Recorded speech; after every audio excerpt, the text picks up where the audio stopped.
Please feel free to address or answer the following statements and questions. Question 1. Is it possible to hide ignorance within intellect?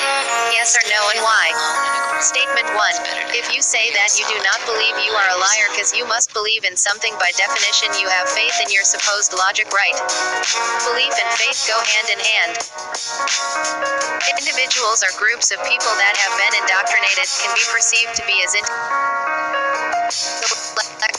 by others that do not truly understand how a system of manipulation and indoctrination functions.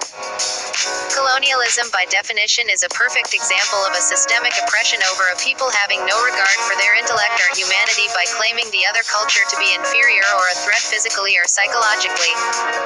Which leads me to my next set of questions and statements. When speaking on propaganda and narratives that are highly manipulative, the one presenting the information begins to tread on dangerous grounds.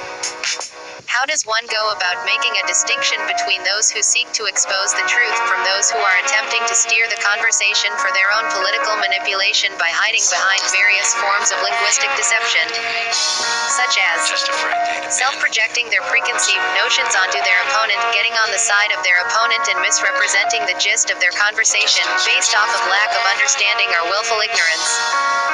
It's a catch-22. You want me to prove to you something that you cannot understand. And even if you do understand, I can't prove that you do. Compartmentalization, regulations, plausible deniability, irrefutable evidence.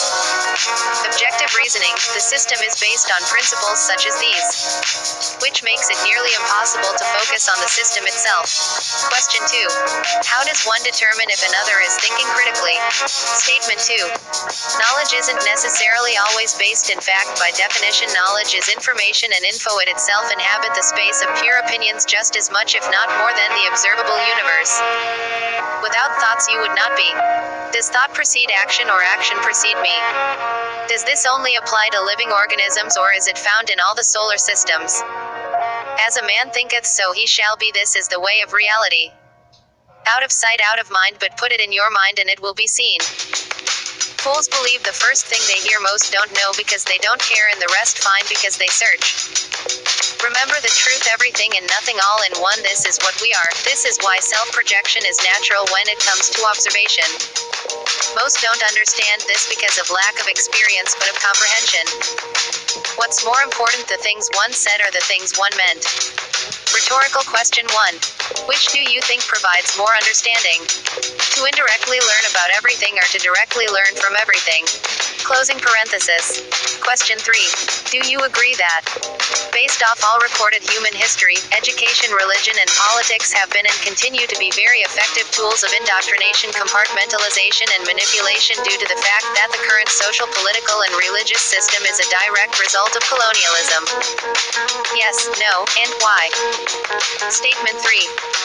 From what I gathered so far, in certain supposed intellectual circles, the accepted definition of intellect derives from one that separates an individual's personal intuition from their personal observations and experience and lumps them in with the extremes of human emotions that contribute to irrationality and insanity. Oftenly referred to as a field-based argument or irrational thinking. From my understanding of the word, this is textbook gaslighting. A true intellectual would argue the point regarding questioning somebody's sanity purely based off the fact that I believe in that which I do not understand. You want me to convince you you don't want to understand, and so you forget when it comes to observation, perception, and comprehension go hand in hand. Rhetorical question 3. Would you rather be a intellectual person or wise person? Which would you rather prefer, knowing at all times the gist of all words and conversations, or the definition verbatim, depending on what the highest authority figure dictates at the time?